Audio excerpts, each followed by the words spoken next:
Le paysage qui est derrière moi, c'est un paysage aquatique. C'est entièrement recouvert d'eau et le chemin de la route d'accès au port est coupé. Il y a quand même eu beaucoup de sensibilisation de fait.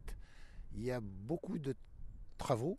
Beaucoup de travaux ont été faits par la commune ici. Il y a mise en place de comités de voisinage. Euh, ils sont en train de recenser un peu toutes les personnes présentes, puisque la difficulté dans un village comme le nôtre, c'est qu'il y a une grande proportion de maisons qui sont pas habitées à cette saison, voire habitées de manière tout à fait occasionnelle. Et donc, c'est compliqué de savoir qui est là tel week-end, par exemple.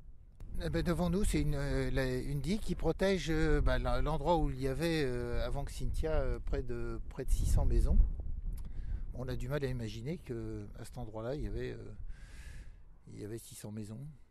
C'est une quarantaine d'hectares en tout. Ceux qui ont pu ont fait dans le cadre du plan de prévention des risques d'inondation un étage de sécurité. Je pense que ces jours-là, puisqu'il y a le soir, mais il y a avant-après, tout le monde fera un peu attention, hein.